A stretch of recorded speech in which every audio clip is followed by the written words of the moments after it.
Live from Delaware, it's Hoagies N Pierogis! With your hosts, Ian DiCarlo. We're getting a little double down. Chocolate Rain.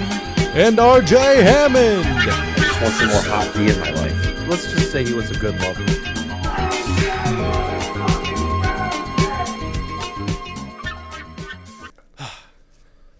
All right, you gonna get this thing rolling? Yeah, college basketball started yesterday too. I saw there was already an upset. At least the women's. There was Michigan State lost to JMU. Well, I guess we can talk about it. It was we don't have to spend a segment on. That's right. I forgot about that. Just started. It was a fuck ton of games, but nothing interesting. Baylor Auburn's tonight, which is good, but I'm gonna try to watch more college basketball this year. But maybe I don't need it since I won the bracket.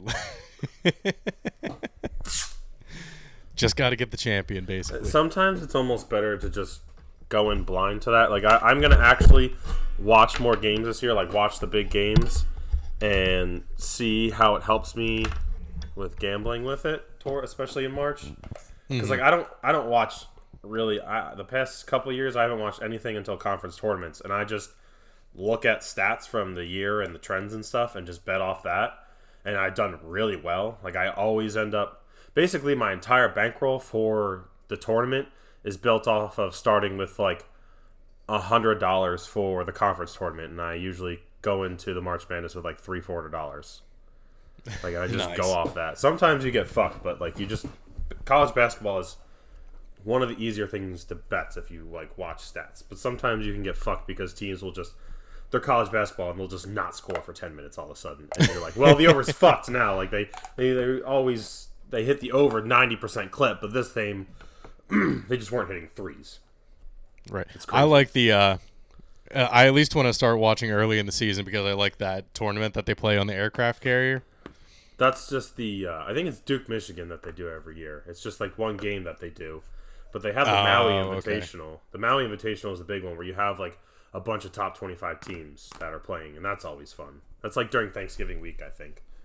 Feast week. That's what it is. Ooh, I love Feast week games. I'm always home. I'm interested. I'm always home with my mom for Thanksgiving, intently watching this random college basketball game on my iPad, and just trying not to tip her off that I've definitely just bet on this game. And she has to know. She's like, why are you watching that game? I'm like, it's college basketball. Yeah, Thanksgiving's in 2 weeks. It's crazy.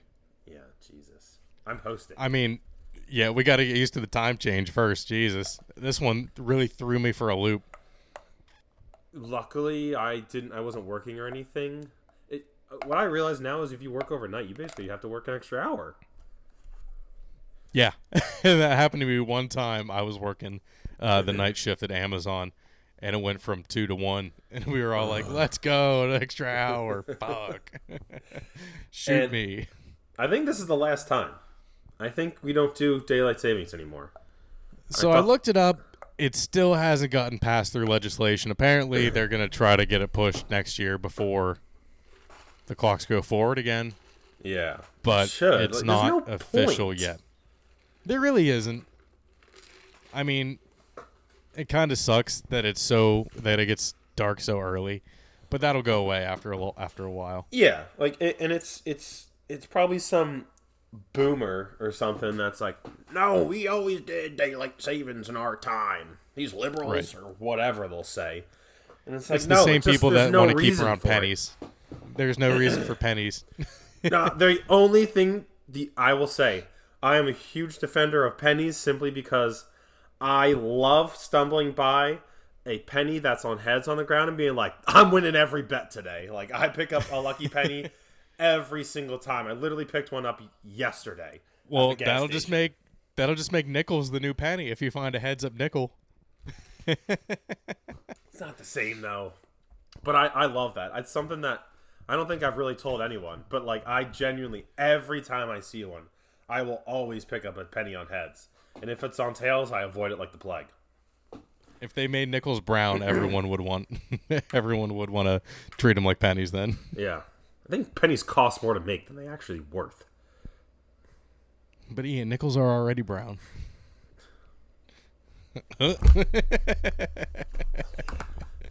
That one almost went by me. Jesus You know what? Christ. Since you're The leaving, thing. I'm gonna start branding it like that. Let's Unload the go. clip. Go ahead, unload the clip.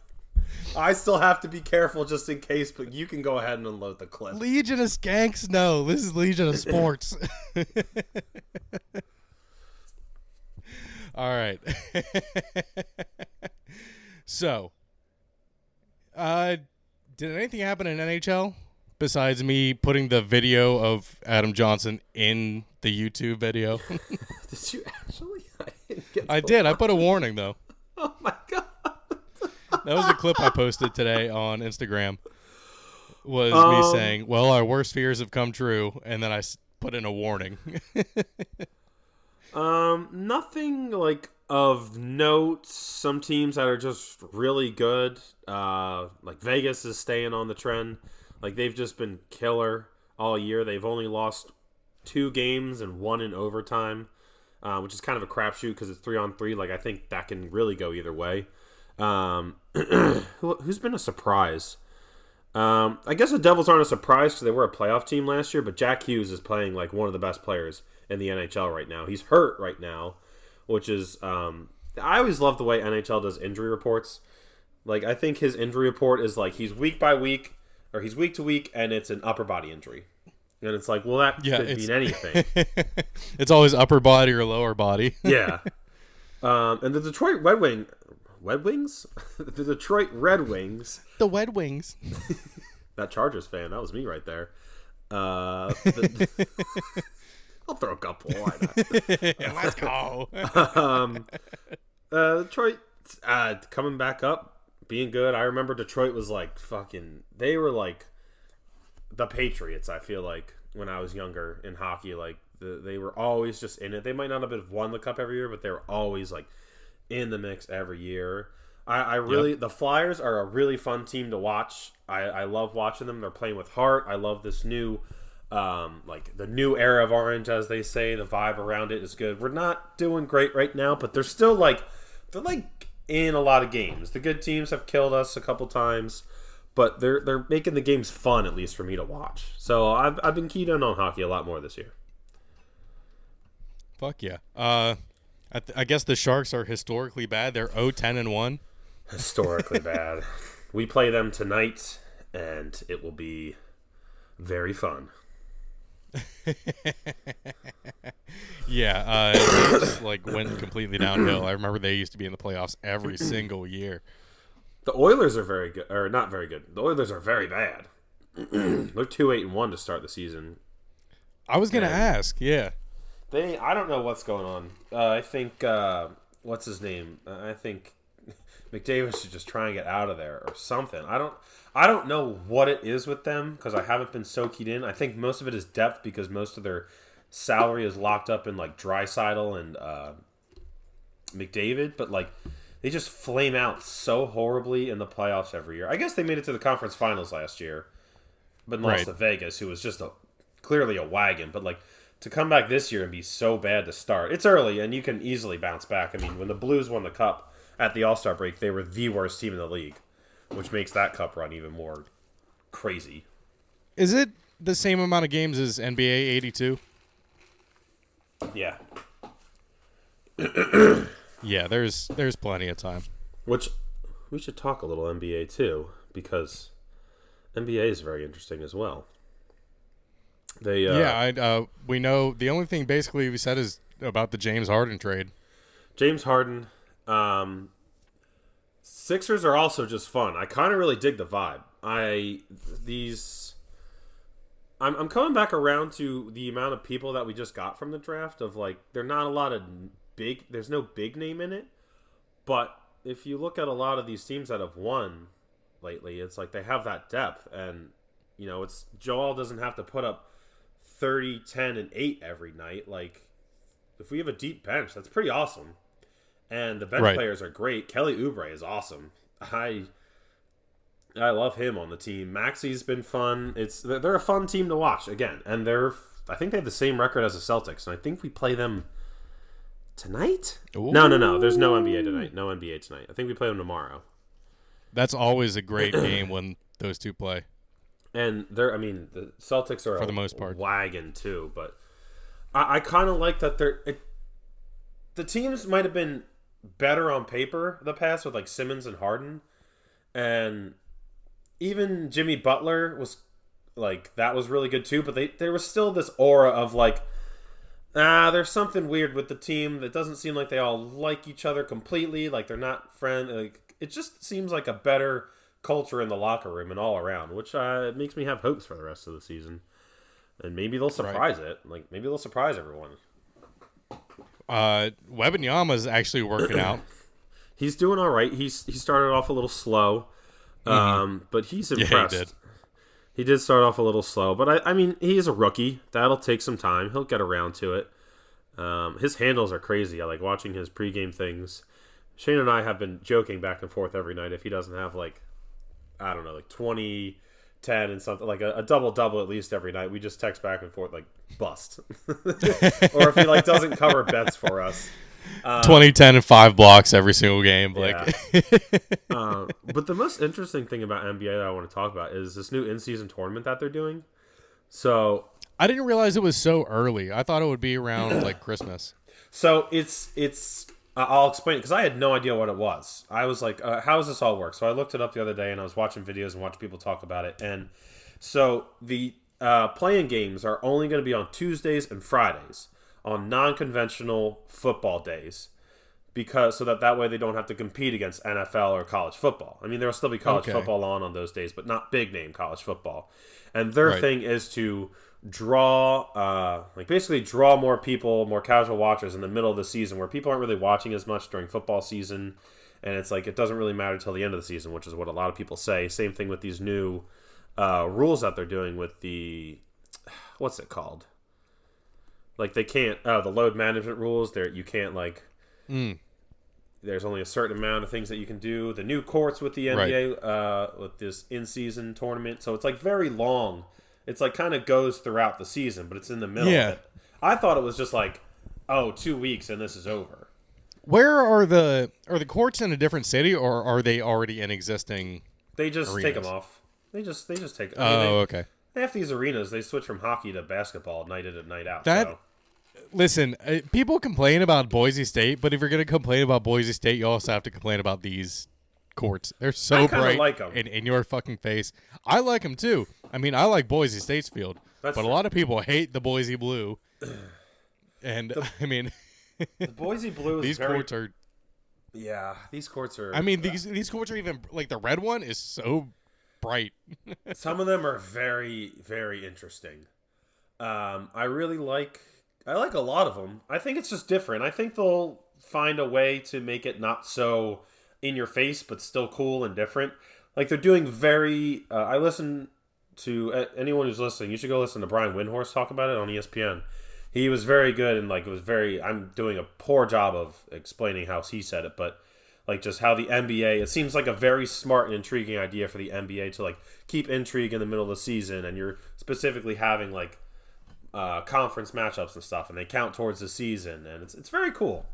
It's one of the more interesting things that I've seen sports do since like the pitch clock almost is like one of the newest big changes. Like I kind of do it to that where I find it very interesting to see if these players like buy in, and you'll get these more competitive games because it's in this in-season tournament. Exactly, and it keeps the fans more engaged, I think, because you're like, there's like a race inside of a race, you know, it's like. And there's already there's no sponsor for this tournament. There's no like lead sponsor for this tournament, and there's already a $500,000 prize for every player on the winning team.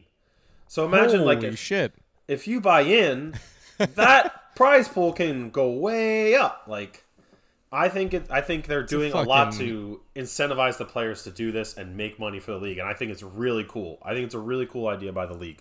And Adam Silver, I think, is up there for like one of the top. What do they call him? Roger Goodell's out there. What's Roger Goodell's title? One of the top Roger Goodell's, the commissioner. Yes. I think he's one of the best commissioners out there. I think he is too. I think he's done the best, and he knows what the fans want. I think a little bit more than he's a little bit more in touch than the rest of the owners, And he's very open. the rest of the commissioners. Yeah, like he's very open to just trying stuff. Like I wouldn't be surprised if in 5 years, if he's still commissioner, like there's a 4-point circle like you have at the Globetrotters games, like to show off talents of like Steph and Damian Lillard. Like some people won't guard them out there, but they'll still hit those shots. Like that adds an extra element to the game. It adds some excitement. Like, hey, we're down by 4 with 3 seconds left. You know, usually that's just dead. You're going to try and hit a quick 3 and foul and like get back. You're not dead at that point. You can tie it up. I think that'd be very interesting, and I wouldn't be surprised if Adam Silver did that. Yeah, I think Adam Silver is open to trying stuff. He looks like the guy in the video of him oiling up his head and shoving it inside the woman. We give Goodell shit, but football NFL is probably the most profitable it's ever been for them. Right. We just don't like him as fans, I think. Yeah, I think I said this recently. Goodell's been doing a great job since COVID. Like I said, that's when I mentioned him because he's got all his games in under COVID, the only commissioner to do that. So, I mean, that goes a long way, I think, for fans in making it a more legitimate season than the other sports. He's like, if you were to read his job description, he's doing his job description perfectly. Now, there's some things like the way the NFL has handled, like, what's it called? Domestic violence and stuff like that, and how they've handled suspensions with shit like that. Maybe not, but his job description is probably make the league money and be the owner's basically like punching bag. He's been perfect at that. Right. No one probably does their job better than him. Yeah. Yeah, you're definitely. But goddamn it, Goodell, if you have a fucking Super Bowl in Europe, I will riot. You think January 6th was some shit? You send the Super Bowl over there. Oh boy, we will overrun the NFL. You'll have red and blue combining for purple to take down Roger Goodell. Like there will be no more. There'll be no more Democrat or Republican. It'll be football fans together. We're taking down Goodell. You're not taking football from us, man. And then when it's purple, we can blame all the Ravens and the Minnesota Vikings fans. That distracts from the red, white, and blue, so they just don't blame it on the Patriots and the Bills. Get them off my back. But we're talking about improving the quality of life for just in general for the league. Craig Counsell, this was interesting. I guess we're going to go into baseball now. Yeah, that was I saw that. I was watching something live and that popped up. Shocking. Everyone was thinking that he would get the Mets job, but then Jeff Passan reported he wasn't going to get the Mets job. Then 2 hours later, he was like, oh, he's going to be the Cubs manager. David Ross is fired, former Cubs player. But I guess Wilson Contreras, who used to play for the Cubs, he plays for the Cardinals now, chimed in and said, it's about time. Yeah, that was random. I was watching one of my Barstool shows on Big Cat is like a big Chicago fan. Where like he was live react to that. He's like, "What the hell? That's weird." Like he was. I guess the Cubs fans weren't even expecting that shit. It was announced that he was that Counsell was going to leave the Brewers, and I follow a lot of Pirates people, obviously. Mm-hmm. A lot of people were like, "Oh, this is one of the best Mondays ever." And then he went to the Cubs, and we were all like, wow. Yeah, that's 5 crazy. Years, $40 million. This may be bigger than any contract the Pirates will give out this offseason. Probably. Unfortunately and that would be for sad. You, probably. I think that's a great move for the Cubs. They were obviously they were almost as bad as the Pirates this year, which is not good for them at all. Yeah. The Cubs. They weren't the worst. They weren't the Cardinals. Didn't the Cubs barely miss the playoffs? The Cubs were maybe they did make a they had a really bad collapse where they were like right in the spot to be in the playoffs, and then they collapsed. I think the Braves knocked them out in like the last couple of games. Well, I guess they were only 7 games better than the Pirates. The Pirates were 76 and 86. little bit better than people think. I think the Cubs were 83 and 79. Yeah. So it was close. I always forget that you guys are in the NL too. Like that always fucks me up because the Steelers are in the AFC. Like It is weird. It does sound weird. But I don't know why I think that because the Penguins and the Flyers have always been in the same conference or division, and the Pirates and the Phillies probably have been. But Steelers, Eagles, I'm like, yeah, that means all the Pittsburgh and Philly things are like separate. Did you know this? No. Houston used to be in the same division as the Pirates. Dude, I got another crazy one for you. The Cardinals, the Arizona Cardinals used to be in the NFC East.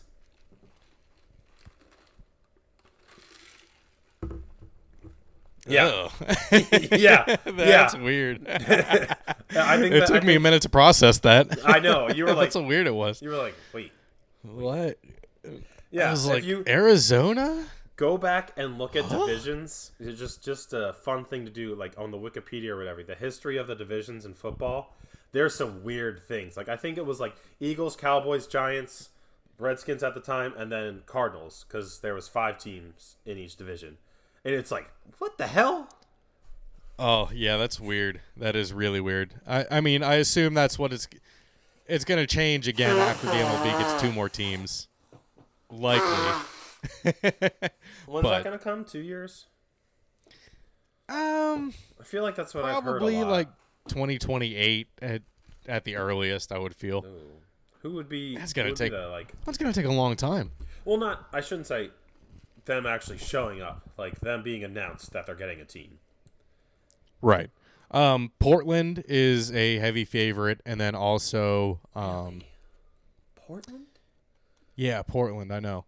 Like And then you'd have a hard what's the time other one? converting a lot of Mariners fans. Yeah, they would be a little bit out of place. I would feel like they would get a lot of converted A's fans though after they moved to Las Vegas. Oh yeah.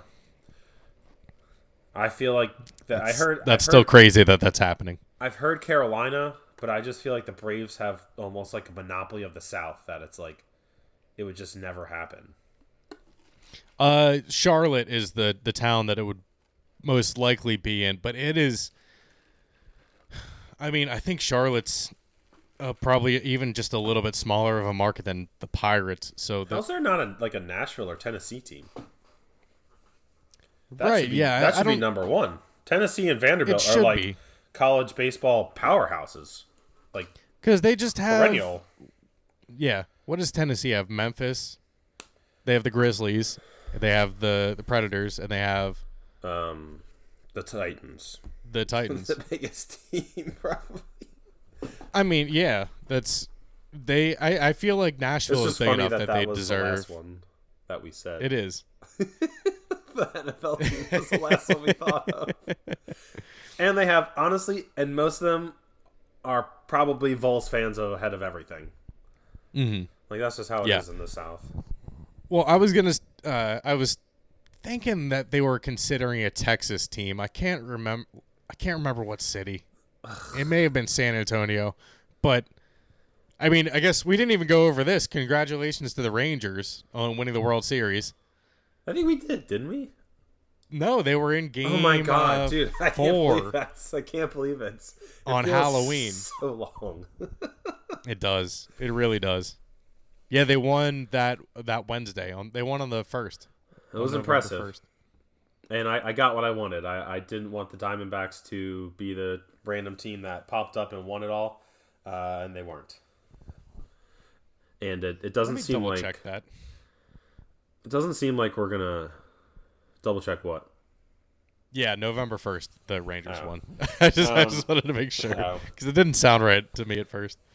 I saw tweets today from 94 WIP, which is like the local Philly sports radio.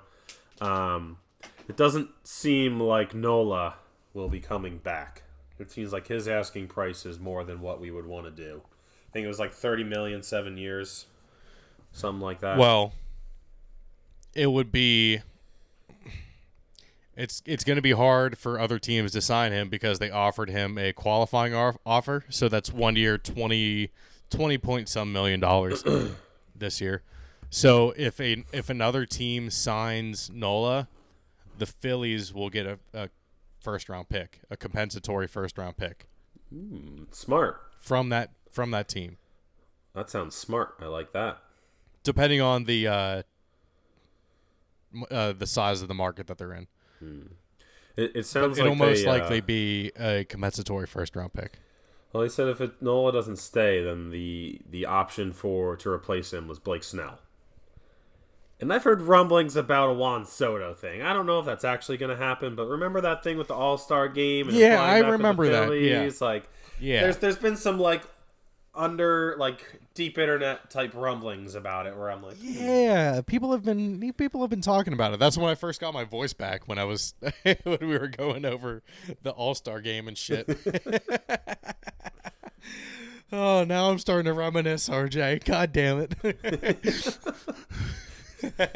Remember the first episode and how shit it was? And how awful the audio was? I was just thinking about going back through that and fixing it.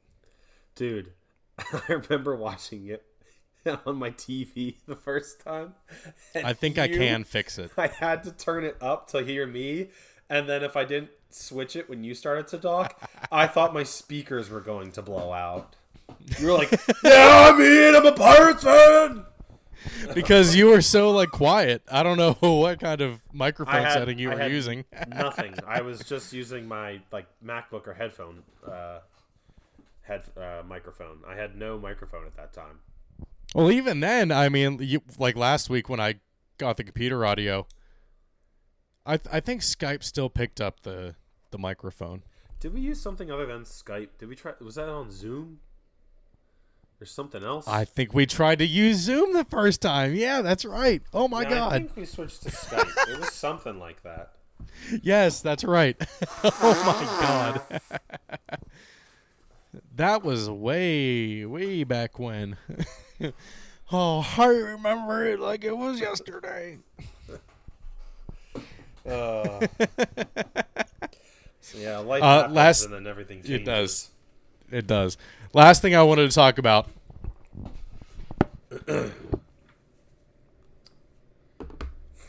Hayes. Cabrian motherfucking Hayes buying the jersey worked. Gold jersey for a gold glover. Let's go. He should win the platinum glove too. Best defender at third base. That's a thing? In both leagues. I guess it is. I tried to say it was bullshit, but it's Rawlings. Rawlings is the same people who hands out the gold gloves, so it's legit. Is that new? No, it's not new. I didn't realize how. I think it's been going on since the 2010s. Why have I never heard of that? At least 10 years old.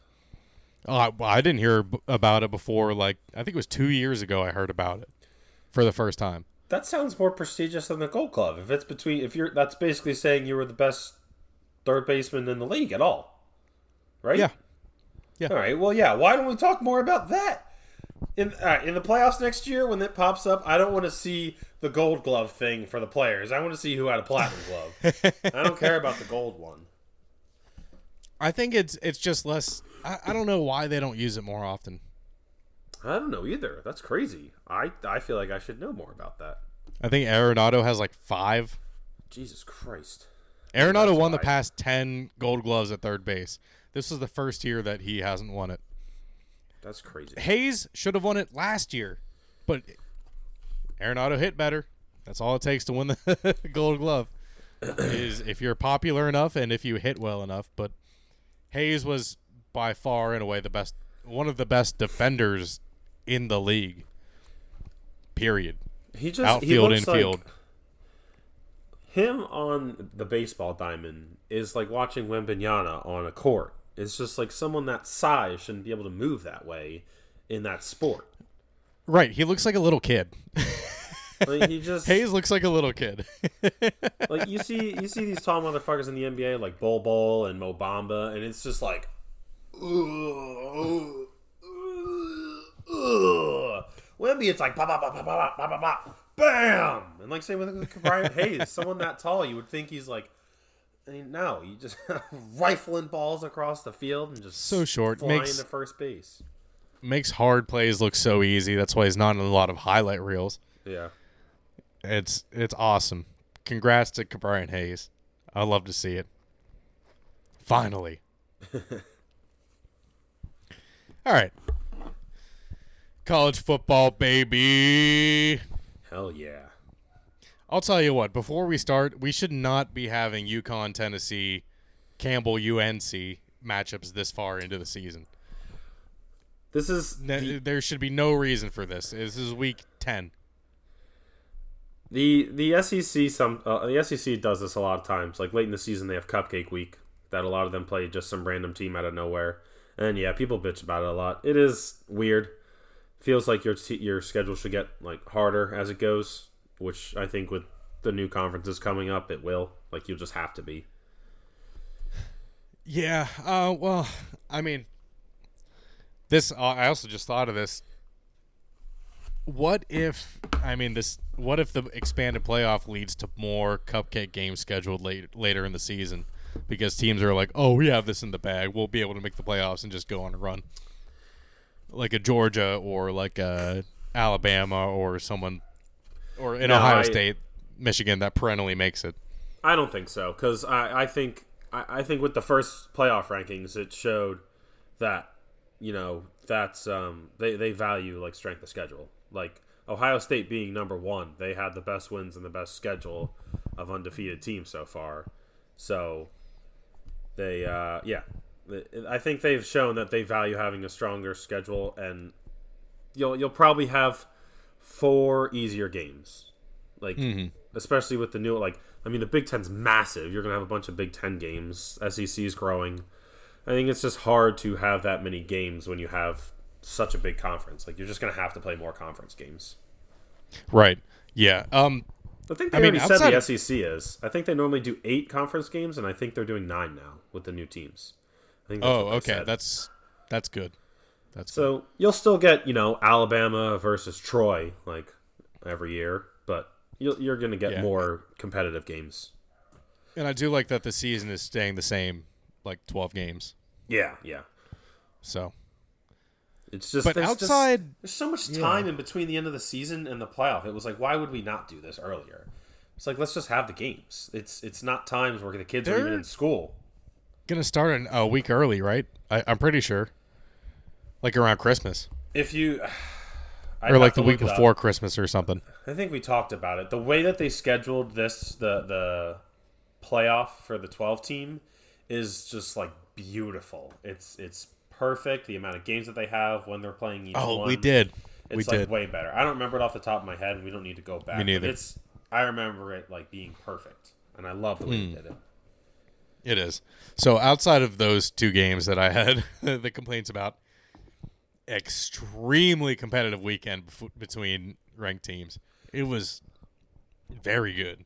This was like the first real weekend that from the top, from the start of the day to the end of the day, there was just good games all day.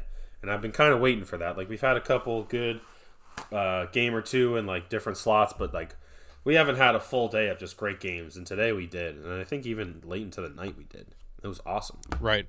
And I feel like a lot of the time it's been like, oh, we're looking forward to this game, but it always turns out a little bit lopsided. Yeah, it's either lopsided or just kind of a shitty game. Yeah, even late at night we had I feel Oregon like Washington, State, Colorado, and UCLA, Arizona. I feel like Washington, Oregon was basically the best game this year. It was by this far. I think, and even before that, it was probably Texas, Alabama, but Texas kind of ended up running away with that. Oregon, Washington definitely has been the best one so far. That's still that's number 1 for me so far for game of the year, I think, even after this week. I mean, I wasn't even able to fully watch it. It was one of the best college football games I've ever watched. It's up there. I was at work, and just every time I could sit down and chart, I would look at it. But it was amazing. It was I watched basically the whole thing up until the last quarter. So we start out an early game that I thought Texas would have no problem. I thought they had it in the bag. I was watching, and they were up 17-0 to start out the game. I was ready to high step all over because I've been on Texas since the beginning of the year, and I was so ready to high step because people were thinking Kansas State was like gonna not only cover, they were gonna win, and then I look back at it and I'm like, wait, why is this game close all of a sudden? Yeah, Kansas State had 16 points in the fourth quarter, bringing it back to overtime. That was insane. Whoo! I wasn't watching that game though. I think that was impressive. I mean, Malik Murphy, he looked great to start, and then he really looked really, really bad. And Texas has got to. There may be rumblings for people calling for Arch. I don't think they'll do it, but man, if he has another like not great game, like they're gonna have to bring Arch in because they gotta just survive until Quinn gets back. Because all they need to do is just win out. Because they don't even need to play Oklahoma at this point in the Big 12 championship. They just need to win out. Yeah. Speaking of those of Oklahoma, this was this was a great game. Oklahoma State won 27-24. I know this is the rivalry you said that you were looking forward to. I love this game so much because it's just so awesome. And the fact that it was the last one possibly ever that we'll see because they're not playing once Oklahoma goes to the SEC. And just the fact that like Oklahoma State looks so bad to start, you know, Oklahoma is you put the dagger in them, they're completely out of the college playoff. You won the last one against them. Like for Oklahoma State, who's lost most of these games and considered like little brother, to like win this game was just like it was just poetic justice, just absolute chef's kiss to end that rivalry. It was amazing, and I'm just so happy we don't have to even talk about Oklahoma. It does kind of them losing and to this game and to Kansas kind of hurts Texas almost because they don't have the chance to avenge that win. But I think if Texas wins out, they're sitting good. They might not be in. Did Texas play OSU yet? Yeah, they lost. Oklahoma. Okay. Oklahoma State. Yeah. No. I don't know if they. Oh, they haven't. Are they going to play? Is that a? That would have. Would that be a possible Big 12 championship matchup? I believe it would have to be. Let me see if they play in the regular season. Yeah, I didn't know if they were in. Yeah, that would. Oh, and you even with that loss, Oklahoma's like I basically just said, Oklahoma's out of the Big 12 championship race almost. Like, so yeah, they could play Oklahoma State in the Big 10, Big 12 championship. It could be Kansas. Like that's very open for basically who's going to play Texas right now. Yeah, because Kansas has been playing pretty decent, and they don't even have their starting quarterback. I don't have Kansas on here, yeah, but they were a 3.5-point underdog against Iowa State. I was like, what the fuck? I'll take that. I teased everything, so I did a 6.5-point teaser. Ian, I got to warn you. I got it. You got it? You won? I know, I'm not. Yeah. Okay, I was going to say, rule number 1 of gambling is don't do college teasers. And you were like, teasers are the way to go. And I was like, this moron. I didn't want to just shut you down in the group message. I was just like, I'll tell It worked later. out perfectly because Florida State covered. It was a 15-point cover with the teaser. Baylor was a 3.5-point underdog with the teaser, and they ended up going into overtime, which even though they lost by 1, I still got it. So fucking happy, so lucky. Jesus. It was just so lucky. I'm not even. I'm not going to say it was easy by any stretch at all. But that's the only thing that I had to say about that. I knew Kansas was going to win. And having them at 9 points was so easy to take. It's just like, some of those just look so easy. And then just sometimes they're not. Is why you just don't do it. And you managed to pick the ones that were easy and stayed easy, which is fucking impressive. Because I think I've only done it. I don't know if I've ever done it with college. I don't know if I've ever done it with college. So that was impressive, but I just don't. Just be careful with that. Because that could have been the day that Kansas +9 was not easy. I mean, I wasn't really afraid of them playing Iowa State, to be I know. honest with you. I know. I've just had the And same I thought. saw that plus 3.5, and I was like, what the fuck? Yeah. I've just saw some of those lines too I knew in the teasers, and I'm and like, I how can knew this they had lose? Bean. I knew they had Bean too. I knew it wasn't Daniel starting. But he's good too. And Bean beat Oklahoma last week. I was like, what the fuck? Bean's not bad. He's a pretty good guy. He's probably the best backup in the country, I think. He's other than a maybe fifth Arch year. Manning, but Yeah, he's a fifth year. So like he knows what he's doing. It's not like he's completely inept. sorry everyone, I'm under the weather. I don't know if I said that before. Oh, that's okay. I'll cut this. I'll cut out all your sniffles. I'm starting to feel worse. I don't know if it's because I just haven't talked all day and now I'm talking a lot, but the Ole Miss escaped a game that I don't know how Texas A&M was even like close. Oh my god, that one was scary too.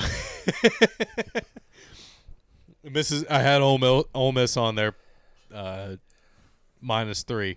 I didn't watch So I that got one, it. so I don't really know how that happened. But the score is just like Ole Miss is just flirting with shit this whole time, and they have a chance to do something next week. This weekend. They play Georgia, and Georgia they won, but Missouri was in that game the whole time. They almost and they had almost chance. had it. Almost fucking had it. I liked the jerseys, obviously from Mississippi or from Ole Miss. The helmets, I don't know what the fuck was going on there. Were they wearing the powder blue? Yeah, powder blue, but then Those like ones are it had like the county lines on the helmet, but they were like too that's defined. So it looked like cracked paint. It looked like chip paint. It was kind of bad. But yeah, that was a good game. Games. That was probably one of the more exciting games of the day. Yeah. I'm gonna stick with the SEC. Yeah, go ahead. I don't know who. Go ahead. LSU. Oh Bama? yeah, duh. No. I was like, who are you talking about? Game ended 28-42 Bama, but it was 21-21 at halftime, and it was pretty fucking exciting. Jaden Daniels got hurt. Game completely changed after that. Kind of a dirty hit too. Like watching it in replay, it was. I mean, God, I thought his neck was broken. But it was brutal. That completely changed it. I think Alabama still is going to win that game simply because they were in Tuscaloosa. But it would have been like overtime or like I mean, Jalen Milroe, he just put the fucking team on his back. He had like he had 3 rushing touchdowns to start and like 1 passing touchdown. It was like, where did this guy come from all of a sudden? I'm like, people are going to draft this guy in 2 years to be like, this is the next Jalen Hurts. Because he's huge, too. And he's fast. He's so fast. When you can... He has like... Oh, it's so weird. He has an arm like Anthony Richardson almost. But he has like the speed. Not quite as fast as Lamar, obviously. No. But he's elusive. Dude, if he were as fast as Lamar, he can that fucking size, move. Crazy. He can, and I think people would probably compare him to Jalen Hurts. Probably simply because Alabama, and he's kind of similar play style right now, where like his passing really isn't his thing, but it's kind of been developing throughout the season, and his running has just been what's separated him really.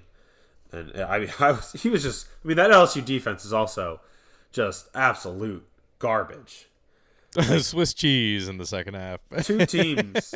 There are 2 teams this year that have just wasted absolute talents at quarterback this year on horrific defenses, and like it's not talked about enough with Jalen Daniels, I think, or is it Jaden? Whichever one it is, the LSU guy, because he has Heisman numbers. Jaden. Yeah, I think. Okay. The Kansas is Jalen. Yeah. Yeah. But Jaden Daniels is putting up Heisman numbers, and I swear this is not a joke. We're not doing this on purpose. We're just trying to get it right, people. Yeah, I know. I really don't know. I always forget it. But that defense is so bad. They could be a national... like Malik Neighbors has emerged as a fantastic standout wide receiver. Every other play, all you hear is There's Neighbors for 15 yards. Neighbors touchdown. He's like the next on Justin Jefferson. LSU. on LSU. Okay. Yeah. Like they've wasted a really good offense with a shit defense, and LSU is not a team that should ever have a shit defense. No, not at all. Who do you want to go over next? I'll leave it up to you. Well, let's talk about Penn State. By football math, we technically beat Ohio State because we beat Maryland by more than them. 51-15, and we were worried about this one. We were both like, "Oh, watch out! Like this is a game we could lose last week." 51-15. I think this just proves that like Ohio State and Penn State, I think, are on the same level. I think we're both just as good. We didn't look great, but they didn't look great on offense either. Both defenses looked stellar, and Ohio State just happened to have Marvin Harrison. Like Kyle Stroud didn't look good, but he just didn't look as bad as Drew Aller because he had Marvin Harrison on the other side. Kyle McCord. Yes. You said I said Kyle Stroud. We'll get to Stroud later. We will get to Stroud later. Stroud boy, stand up. Oh, yes. Yes. You like that one? 51.5 fucking points. But yeah, it makes me. I mean, they did what they do every year. They lose to Ohio State, and then they get me hyped up for Michigan again. And with everything going on with Michigan now, like if we go out and beat them, it's just a big fuck you to Michigan of almost like hey, you can't do it without the sign stealing thing. And this story just gets better and better every day. Like there's too many things that come out every day to even go over it, but like. This Connor Stallions guy is incredible. He fascinates me. I do want to say before we get sued for slander that Jim Harbaugh was flat out proved innocent in the sign stealing scandal today. Well, this came out today. Did we talk about it? How I thought that it was possible that this Connor Stallions guy with his Michigan manifesto was just so crazy that he just did this himself and was like, I'm not even going to tell coach because I got this. Like, I believe that. You're fucking right, I guess. I thought we talked about it, but yeah, that's what I think of. Like, this guy's just crazy, and I don't think today Harbaugh's too much of a football guy to, like, do shit like that. Yeah.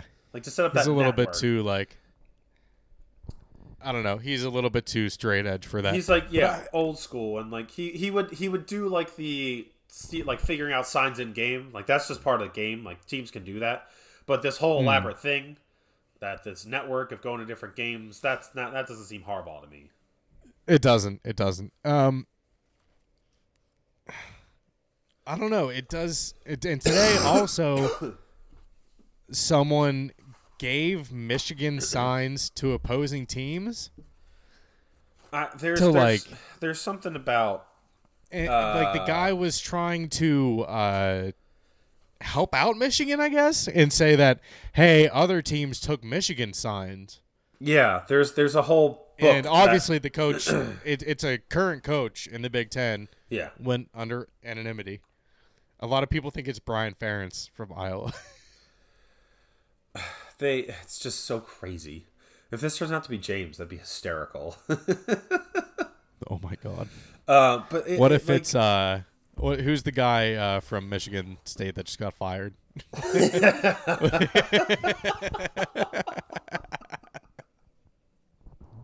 That is like fuck you. Of like he's out and he's like, I'll just do whatever.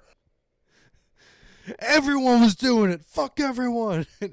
If I'm going down, everyone's going down. That would be hilarious. But I mean, you're right about Penn State as well, being kind of the same as being still evenly matched with Ohio State. Yeah, Rutgers led 9-7 at halftime against Ohio State. Rutgers is low key kind of good this year. They are. I didn't realize they were 6-2 going into this game. They're bowl eligible for the first time in like a decade. Ooh. And their coach is still that guy that just Shiano. Yeah, Shiano, that just feeds players to Belichick in the draft, or at least Sing did for a us couple a years. song, Shiano man. Sing us a song we know. That's too good. But yeah, I really think I think Michigan is gonna kill Ohio State. Shane and I have very Signs are different not. ideas on this. I think Penn State and Ohio State are just as good as Michigan at this point right now. Like with what I've seen so far, I think that they are all just as good. He thinks that Michigan is on a different level and will crush both of them. But I do. just I am on the same train of thought. and I can see that because they have no one scored more than 10 points on them all year. But then you go back and look and it's like, all right, who are these teams that aren't scoring more than 10 points on it? And they play 2-6 Purdue this week. They played the teams they've played are like a joke. They played Michigan, who is in turmoil, Indiana, Minnesota, like Nebraska, Rutgers, Bowling Green, UNLV, East Carolina. Like, who is that? And the committee showed like they put them at 3 because it's like you're winning, you deserve to be in the playoff right now, but who are you really beating to deserve to be any better than 3? Because Florida State is definitely 4 behind them. Which actually I don't even think they should be. I don't think they should be. LSU. I don't think they should be either. No, I don't. I really think that Washington should be 4. Even they have that before this week. I was thinking about this. Well, no, I was saying we recorded. I was saying I don't think Florida State should be behind Michigan. I think they should be above Michigan because they have that LSU win and the Clemson win.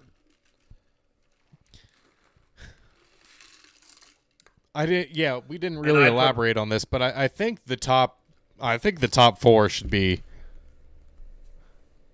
I think it should be Michigan, Georgia, Ohio State, Washington, and I think Florida State's right there behind them, behind Washington. I think, but the ACC I think is weaker than the Pac-12 at this current moment. It won't be next year, but so this is what I think. I think for what we knew before they did this first ranking, I think they nailed it. I think Ohio State deserves to be 1. Georgia and Michigan do deserve to be 2 because of just how they've been the past 2 years, and they've continued it. They have a lot of returning. Well, Michigan has basically the same team as last year. I think Florida State at 4 is perfect because they've still looked good. They have those 2 key wins. And Washington being at 5 makes sense because while they have the win over Oregon, after playing it, like those games after, they have not looked great. And then Oregon has looked much better. Like they've been on different trajectories until this week. Washington was very impressive. So I'm interested to see what they're going to do tonight. Like, will Washington be in and above Florida State right now? Because they kind of struggled against Pittsburgh for a little bit.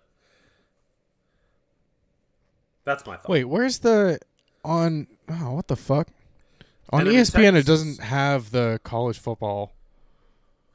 Get rid of that there we go. Trash app and get the score. It's 1,000 times better of a sports app. Dude, whoever is working the ESPN scoreboard after 9 p.m. on Saturdays needs to be fucking fired. Nothing was updating.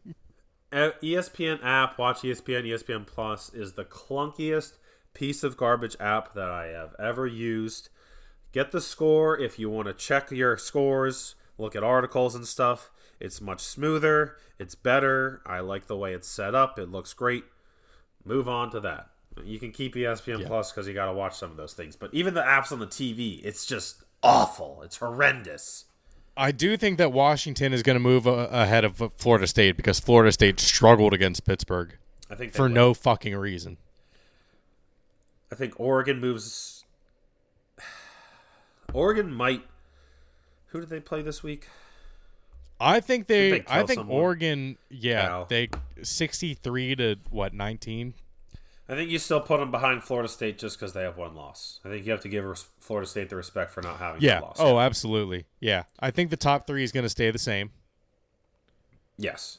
And then I think that Florida State will move down 1. Washington will be 4. Oregon. Let's go Oregon will top still 10. stay Where do we 6. think the top 10 ends up here? Yeah, I think Oregon stays 6. I think Alabama may jump.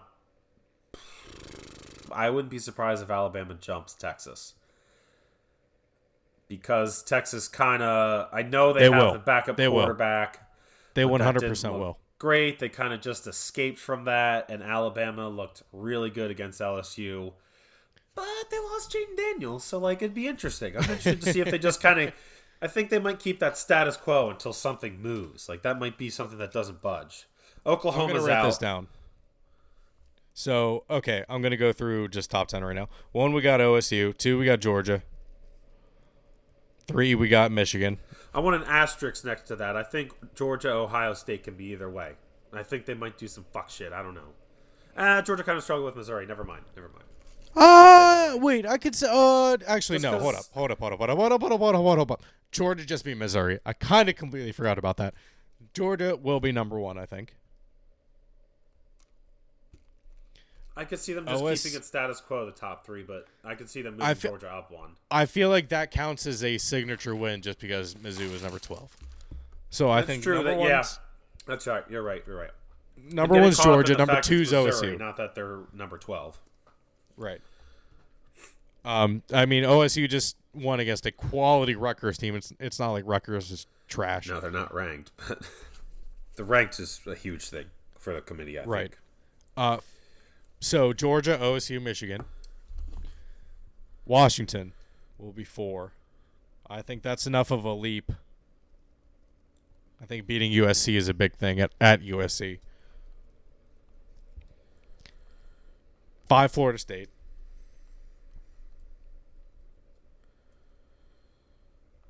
6, Oregon. Yeah. Yeah, they completely blew out Cal. Yeah. And then you said here Alabama over Texas. I agree with you. Bama at 7. Yeah. Texas at 8. I think you bump up Texas, Ole Miss. Yeah, Texas still beat a ranked team. Yeah. Yeah, and then bump I think up Ole Miss. Yep. You move everyone else up 1 and take out Missouri. Or you take out Oklahoma. Sorry. You take out Oklahoma and Missouri and move everyone up 1, respectfully. Yes, I think Louisville is right there at number 11 behind Penn State. Yeah, so after Alabama, it would go Ole Miss, Penn State, Louisville. Ole Miss, Penn State, Louisville. Yep. Yeah. So we got that. All right. No reason why that would really. I would have no reason to think why that would really switch. No. Yeah. I mean that seems good. I think obviously the college football committee likes Georgia a lot. Yeah, I think they do value that ranked team win, like a college football playoff team win. Yeah, I like that. Last thing, probably the biggest thing about college football this week, that Washington USC game, 52-42. At one point, the over/under was 106.5. Live bet. I thought you and Brandon were going to curse the Alabama and the USC game so bad because you guys were both like, these games rock, and then immediately Jaden Daniels got hurt and Alabama started blowing them out, and I was like, what the fuck's about to happen in this USC game now where it's going to suck? I was like, God damn it. It stayed good. Because sometimes, it's more Brandon, but you guys will have a quick reaction to something, and it will just completely change, and I'll be like, what the fuck? It's been odd coincidences that I've noticed sometimes, and I'm like, how is this always happening when they say something? There is some. It has been weird for the past fucking 7 or 8 weeks. It's just been shit. Just been holy fucking shit. Just wrong about everything. But I really felt bad for Caleb Williams crying, jumping up into the stands and crying, until I saw that he quote tweeted the Max Duggan thing. And Max Duggan's was way more Max Duggan thing, relatable. That was after that Big 12 championship game where he his team literally had to pick him up off the ground because he was so exhausted. Because in like 30 seconds, he ran 80 yards in 3 plays to get them on the goal line, and then just lost on the last play where they couldn't get in because he couldn't run it in because he was so tired. So the running back failed to get in, and he like felt like he failed his team. He was bleeding down his arm, like. Caleb Williams just said LMAO. You were like, yeah, and Go you're fuck lost yourself, dude. I get He's it. a Like, bum. He's a fucking bum. I don't want him anywhere near the goddamn Patriots. I've had enough of his bullshit, to be honest with you. I think he cares. I think I'm starting to think some of it's getting misconstrued and stuff because I think it's his dad mostly pushing for this equity thing. He does have some bad quotes and stuff out there. I know that, but so that's even worse. He's like a fucking LaMelo Ball. Fucking who's the it's dad? not their fault. I never blamed those family. kids. But like, I'm not saying I'm completely sympathetic, but it does look bad when like you tweet that and like you're crying like this when your loss is you were already out of the playoff. You had no chance. You weren't really in the Pac-12 race anyway either. So like, it didn't matter. Maybe he's thinking I'm losing millions of dollars because of this fucking defense, and people might have second thoughts about drafting me. And well, I mean, they that, finally fucking fired Alex Grinch. Well, I mean, who? Why did that take so long? He hasn't released anything yet. Long overdue. Way long overdue. Yeah, so fucking long. And I thought of a possibility after the game. Fuck Caleb Williams crying. Cliff Kingsbury, who's I almost forgot was on the USC staff. This is crazy by you. This take is wild. Isn't this crazy? This is makes crazy. No sense. Well, this was before the Raiders game on Sunday, so okay. Now it makes a little bit more sense. Cliff Kingsbury came up to Penix after the game, and it got me thinking. Like, he talked to him for a little bit. I was like, could Kingsbury be in line for the Raiders job and then go and draft Penix? I could see the Raiders doing that. They could trade up into the first round and do it. I just don't know where you suddenly connected the Raiders to all this. That's where I was like, why? Like, you could have picked any team. Like, why the Raiders? Cliff Kingsbury's back from Thailand, back from fucking Ladyboys, and he's ready. Oh my god. He's ready to fuck some ladies, boys. Coming back to his head coaching job in the NFL.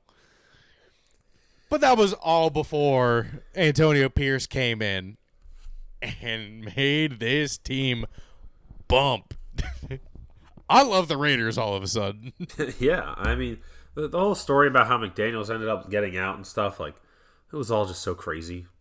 We have to go over this. And I know they just went over this on the McAfee show last night. But so they all rallied around fucking Antonio Pierce. They won the game, 31-6, something like that. Maybe more. I don't know what the score was. So there was a story that came out of the players airing their grievances. Yeah. To McDaniels, but McDaniels wasn't the one that spoke up. It was Antonio Pierce that spoke for him. First off, complete pussy move. Yeah. What the hell is McDaniels doing? At this point, I don't want him back on the Patriots, even if it would make them better. I know Gronk said something about that, about them firing B.O.B. and them bringing back in McDaniels. It was the whole thing is just so weird. That's not ridiculous enough that I couldn't see them doing it, though. But it's just so weird that McDaniels in this whole thing was like, don't talk about the Patriots. Like, it was some cult or like some royalty or something. Like, so, especially being the head coach of another team. So Pierce brought up the 07 Giants team beating the Patriots, and he was like, hey, if that team believed that they could beat anyone, and he told the team, like, that's what needed to be their mindset. Yeah. And I guess McDaniels told Pierce after everyone left, again, pussy move. Don't ever talk about the Patriots like that. Yeah. You could fuck around with me, but don't ever talk about the Patriots like that.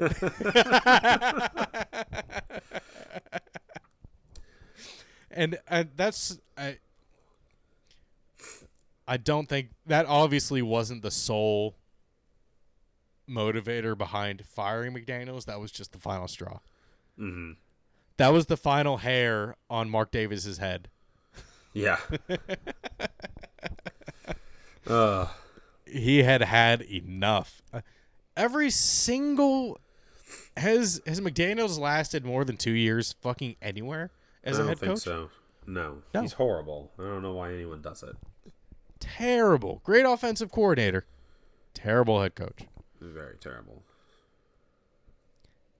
But yeah, that was very weird. And this even led me to believe that we want to see this Jets game next week. Yeah, kind of. Well, until last night happened. Yeah. Yeah, that was very bad. And Aaron Rodgers was walking around without a boot on, so. Yeah, he might be playing in 2 weeks. Who knows?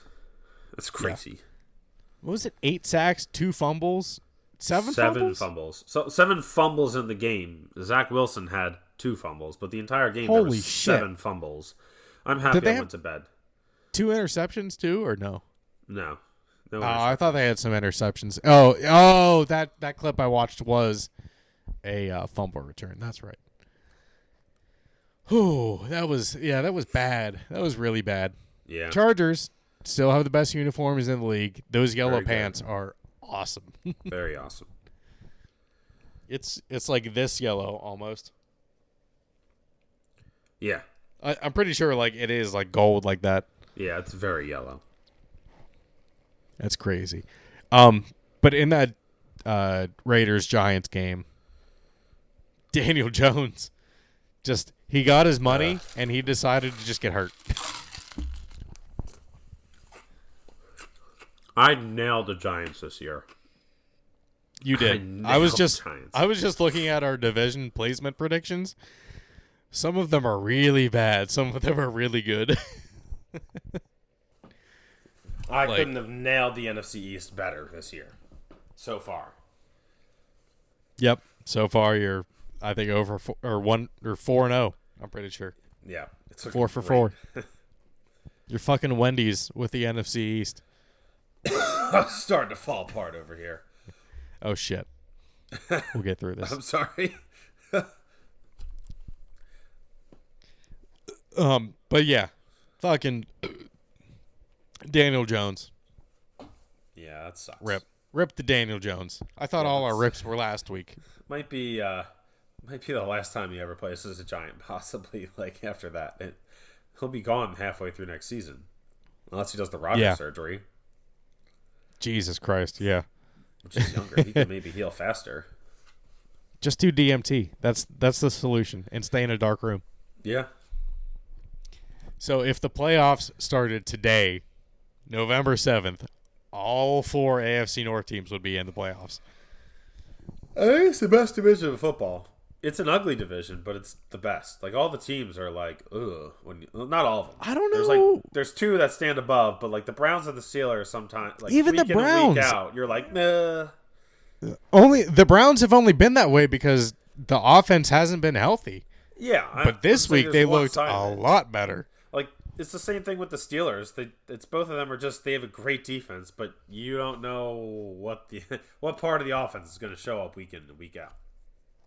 Right. Yeah. The Steelers won on Thursday night, but in another game-winning drive under Pickett's belt. 7-0 primetime games.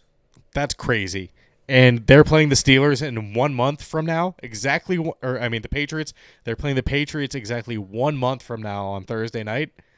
And I will be at that game with Shane. And I am scared. You're gonna feel so great until the fourth quarter. I want all the beers poured on me. Out. I'm going to be drunk at that game. You're gonna be freezing. Go, which is exactly why I'll be drunk. But what the hell is going on with Pickens? Did he finally snap? Like, is his weirdness finally coming out? I don't know. I guess he unfollowed like the Steelers on all his social media things, and I don't know if something happened during the game, but he's like I don't not look happy into with the that way stuff anymore. he had It's negative so 2 weird. yards, 1 reception, negative 2 yards, or 2 receptions, negative 1 yards, or something George like that. Pickens. George Pickens. I thought you were talking about Kenny Yeah. Pickett for some reason. I was thinking No, of not something. Pickett. Oh, Pickens. yeah, I don't know. It's they're too close. One of them needs Yeah. to change their name. I don't know. It's weird. It is weird. I don't know what the hell is going on there. But we already talked about the Browns. I'm scared of a healthy Deshaun Watson and Amari Cooper. Yeah, Amari Cooper. Their running back situation is good enough with Ford and Hunt that that doesn't matter. One of the teams that can just run the ball with anyone. I feel like having Nick Chubb was just a cheat code for them. Yeah, But they it didn't really use him was. enough. And they have Amari Cooper, and I don't think they use him enough either. Like if they do, then yeah, they're definitely scary. That defense, Miles Garrett is. I don't even understand how someone like that exists. Like he just doesn't look like a real thing. They pitched the shutout against the Cardinals this week, which was impressive. Very good. But I think the Browns are real. They were a little bit conservative in that game with Watson's shoulder. That was his first game back in 3 weeks. 2 weeks. But yeah, that's kind of scary. That's something to look out for. We'll stay. I do want to move on to the NFC West after this, but we'll stay on the NFC North. I mean the AFC North. Bengals beat the Bills, and no one died this time. Nope. No one did. Thank God. 24-18. It looked like it was going to be a higher scoring game early in the game, but Bengals defense showed up after the first quarter. Honestly, Bengals defense really rolled in. So it seemed like the Bengals dominated that game, but do you think that the Bengals are on a better winning streak or the Bills are on a worse losing streak? I think it's a combination of Because both. the Bills have been skidding too. Yeah, I think it's just a combination of both. I don't think they're definitely like done, but it doesn't look great. It's been weird. Like I don't know. Yeah. I feel like they have a weird dichotomy with the 49ers where the 49ers defense is good and their offense is shit, but the Bills offense is good and their defense is shit, but they're still like having the same problems almost. But then their offense isn't really even like doing that well. No, it really isn't. Gabe Davis, 0 receptions, 0 yards. Yeah. I was very scared actually going into last night's game that Garrett Wilson wouldn't get enough fantasy points for me to win. But I beat Zach. Let's go. 3-6, baby. Oh my god. Woo! You're feeling it. I can tell you're feeling it. I might need to hurry this up. Yeah, we will hurry this up. The Ravens might be the best team, one of the best teams In the league. in the league. Say it. Probably the best team in the AFC. I was there, and it was impressive to watch in person. I would, yeah. You were there, yeah. Talk about that. What the fuck? It was a good time. It was very impressive to watch in person. I don't really have much else. Awesome. I don't have much else about it. Right, but yeah, they just killed the Seahawks, which I think was a popular pick to win. The Seahawks coming in, Yeah. upsetting the Ravens, yeah. but they did nothing. No, nothing at all. It was Whole like bunch of nothing. They couldn't do anything. Like, I couldn't believe it. So then the 49ers had a bye week. So they did nothing. Yep. Cardinals get Kyler Murray back next week. I'm kind of excited about that. And James Conner. He's confirmed on the roster this week. Mm-hmm. Mm-hmm. And then the Rams got slaughtered by the Packers. I think I saw the stat that Matt LaFleur is 6-0 against the Rams, including the playoffs. Yep. So that was rough. The Chiefs beat the Dolphins in Germany. Yeah, man, they just can't beat a winning team. I got up early. I got up at like 8 o'clock. I was like, I got an extra hour of sleep. I'm ready to go. Miami just shit the bed. It was Tyreek like, didn't score a touchdown. It was like at least exciting at the end, but it was still like Kansas City didn't even score in the second half, and they couldn't come back and win. Right. So I love those games in Germany. Next week it's going to be the Colts and the Patriots in Germany. Not a lot of people are going to want to wake up for that. Don't blame you.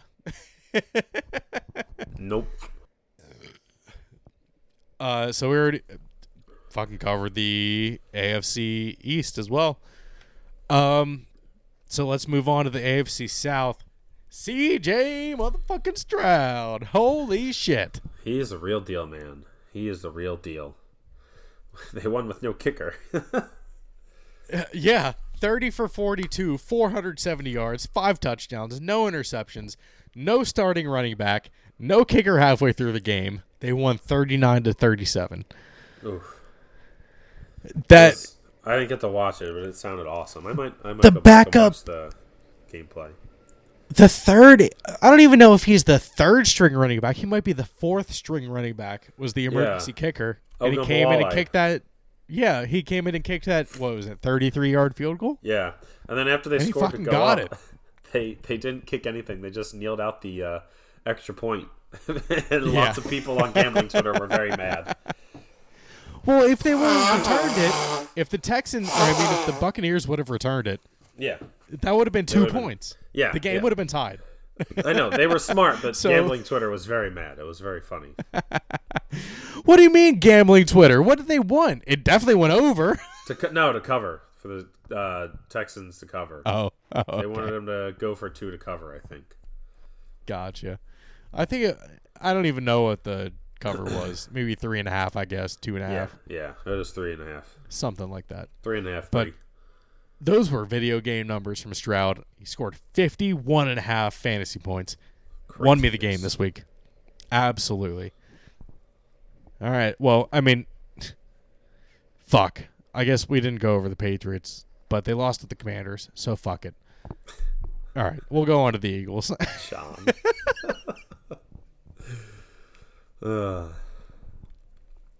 That was, we won, and we really shouldn't have, to be honest. We had everything was winding up for us to lose that game and blow it. Like, our top 2 corners get hurt. One of them gets a pass interference call when they get hurt, and they're on like the 5-yard line, and it's like, all right, we're gonna lose. And somehow we get them at like 3rd and 28 or something on like the 30, and they come up short. And CeeDee was CeeDee Lamb that almost got it. He was at the 3-yard line. Yeah, and the defense stepped up when it needed to. The offense looked good. I wish they didn't kind of stall out after we went up. I wish we would have been able to like really step on the throat and stomp them out. But the bye week couldn't have come at a better time for us, really. Like, Jalen was limping off before the half. Like, it's a good week to just get everyone healthy. I think Slay and Bradbury are okay. I think Slay was talking to the media after, fine. So Slay went back into the game, I think. Oh, did he? I didn't know. Yeah, I was just he like, did. Please don't score. But because he was out for a little bit, and he went back in. Lots of funny videos of grown men, Dallas fans, losing their mind over the tush push. just absolutely going lunatic. Did you see the guy riding on top of the tush push, the Cowboys defender? Yeah. It was just, he was like doing the wave on top of him. But this breaks. Oh shit! This is not the right game. God damn it! But this breaks AJ Brown's streak of 125 plus receiving yards. He only had 66 yards. If you look at the numbers, it's like, how did we win that game? And it's crazy. Yeah, you look at this and you're like, what the fuck? Dak Prescott, 374 yards, 3 touchdowns, no interceptions. They had CD Lamb, 11 receptions, 191 yards.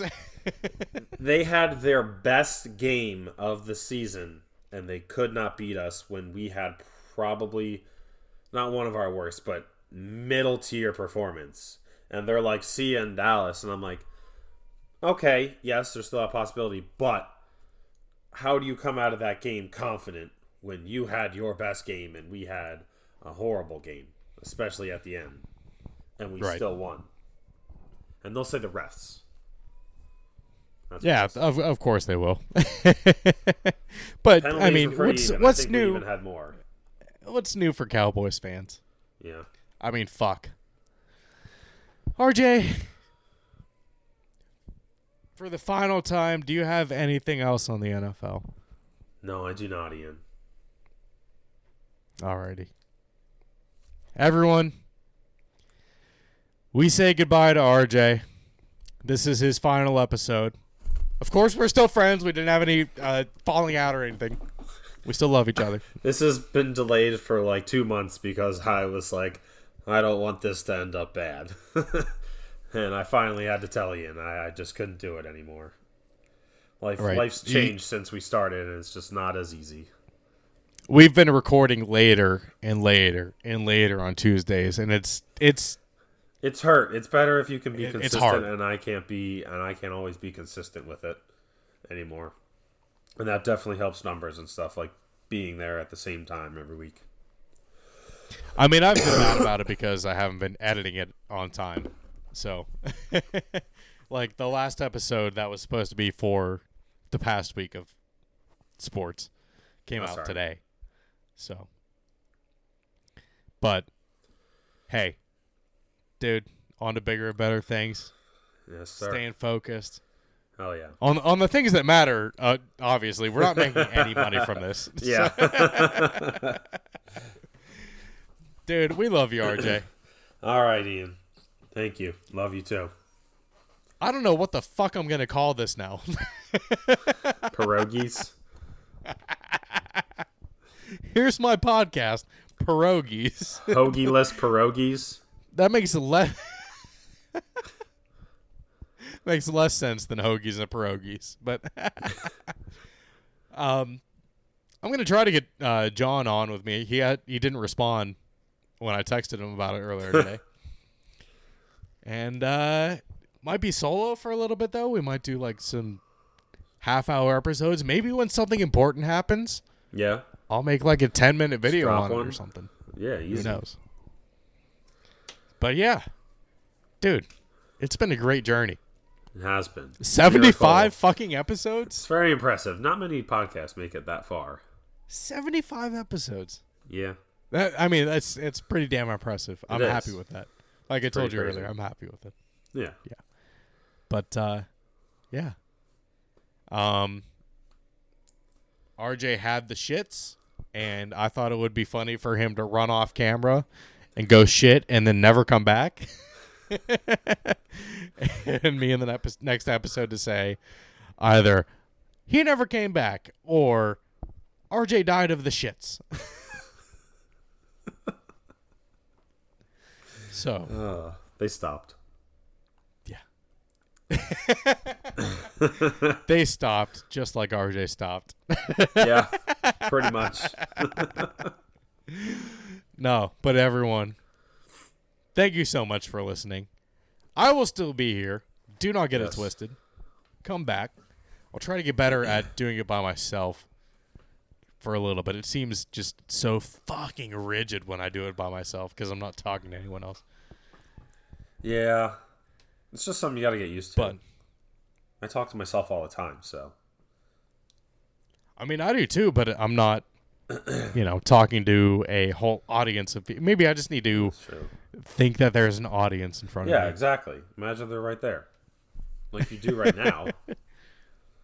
Instead of just CJ motherfucking Stroud, 30 for 42, 470 yards, 5 touchdowns. Yeah. Yeah. But all right. RJ, it's been a great journey. It's been a great time. Fuck yes. Please follow us on Instagram. Do it. Don't delete any of your Hoagie and Pierogi stuff because I still need access to it. I won't. Make sure to subscribe, leave a like on YouTube, comment whatever the fuck you want, even if it's bad. Fuck it. Do whatever the hell you want. Hell yeah. Alrighty. We love you guys. We'll leave See you ya. with this. We'll see ya.